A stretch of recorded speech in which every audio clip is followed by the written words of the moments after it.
آج حالات یہ ہو گئے ہیں، حضور شیخ الاسلام ارشاد فرماتے ہیں جب 15 سال عمر تھی آپ کی تو آپ کو بہت زیادہ رغبت اور طلب ہوئی اس وقت کہ اب میں کسی شیخ کو ڈھونڈوں۔ اب قبلہ دادا جان رحمۃ اللہ علیہ حضرت فرید ملت ڈاکٹر فرید الدین قادری رحمۃ اللہ علیہ، وہ خود اہل اللہ صوفیاء میں، بزرگان دین میں عارف ہیں، عاشق ہیں، لیکن طریقہ تربیت کا یہ ہے کہ 20 جگہوں پر خود گھمانا، اولاد کو بھیجنا،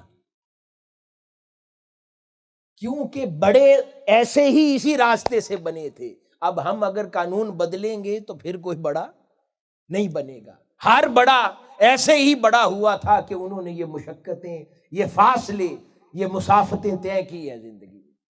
اگر ہم وہ مسافتوں کے دروازے بند کر دیں گے، وہ سفر نہیں کروائیں گے تو نکھریں گے نہیں جوہر۔ تو انہوں نے فرمایا کہ بیعت کرنی ہے، تو کہا کہ آپ کے اتنے دوست احباب مشائخ ہیں، پیران کرام ہیں، مختلف سلاسل پر بیٹھے ہوئے، صبح و شام ان کے ساتھ اٹھتے بیٹھتے ہیں۔ اب میں یہ بڑی خاص بات عرض کر رہا ہوں، اس میں بہت سوالوں کے جواب ہے کہ آپ صبح و شام بیٹھتے اٹھتے ہیں ان کے پاس، تو ان میں سے کوئی دیکھیں، کوئی تو ہوگا اللہ والا بھی، تو بیعت کروا دیں۔ وہ کہنے لگے بیٹے ان میں سے کچھ اپنے جوگے ہیں اور بڑے بڑے ناموں میں بیٹھتے اٹھتے تھے، اور کچھ شاید اپنے جوگے بھی نہیں ہیں، تو آپ کو تو وہ پیر کامل چاہیے کہ جہاں اللہ پاک نے آپ کے لیے مقام مقرر کیا ہے وہ ہاتھ پکڑ کے تربیت کے ساتھ وہاں لے جائے۔ تو آپ حضور سیدنا غوث العظم رضی اللہ تعالیٰ عنہ کی بارگاہ میں ہی عرض کریں خود، اور حضور سیدنا غوث العظم رضی اللہ تعالیٰ عنہ نے پھر بذریعہ خواب آپ کو ایک شخصیت کی طرف مطلع فرمایا، اشارہ دیا، تو پھر آپ نے جا کر وہاں بیٹھ کی۔ حاضرین مکرم، پھر یہ مسافتیں ہیں، یہ سفر ہے۔ شیخ الاسلام کی اپنی ذات اب علم کا سمندر اور خزانہ ہے۔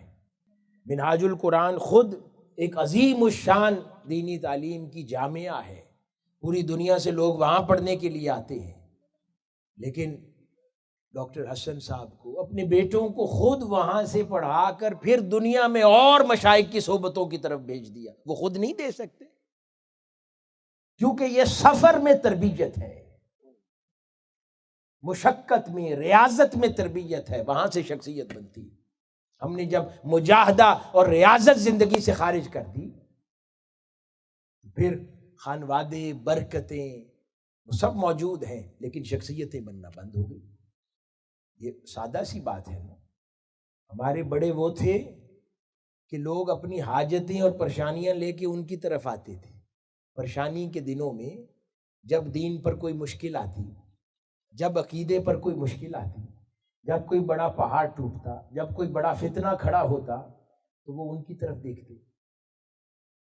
اور آج اگر انہی کی اولادوں میں ہو کر بیٹھ کے پھر دین پر مشکل آئے، پھر کوئی بڑے مسئلے کھڑے ہوں، پھر فتنے پیدا ہوں، پھر عقائد میں پریشانیاں کا سامنا ہو، تو ہم اوروں کی طرف دیکھیں۔ اس کا مطلب ہے کچھ تو کھو گیا ہے نا، کچھ تو پیچھے چھوڑ آئے ہیں کہیں ہم، جو ہمیں ارد گرد دیکھنا پڑتا ہے۔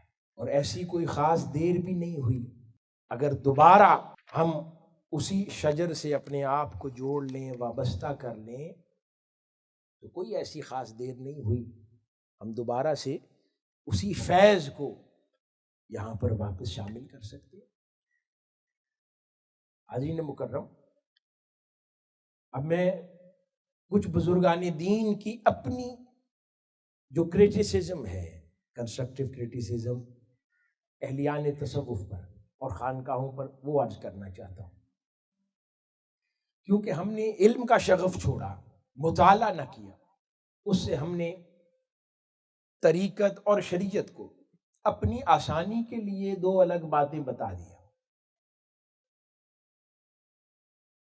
اور کیونکہ شریعت کا علم ہے نہیں موجود پاس، پڑھے نہیں ہیں ہم، اب پتہ ہے کہ سائل دین کے سوال لے کر آئے گا، پوچھے گا ہم اس کے جواب نہیں دے سکتے.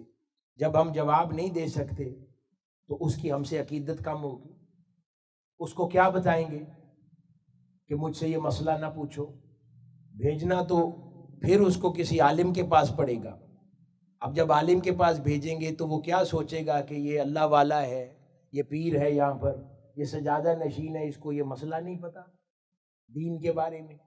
تو پھر اس کو اس قسم کا بیان دیا. ساتھ اسے کہا کہ یہ چھوٹا کام ہے، علماء بتاتے ہیں یہ مسئلے، جاؤ اس سے پوچھ لو، ہمارے پاس حقیقت کا علم ہے، معرفت کا علم ہے. اب ہم نے اپنی آسانی کے لیے اور اپنے امیج کو مینٹین کرنے کے لیے دین کے ساتھ مذاق کر دیا. اس کی گرفت ہوگی اللہ پاک.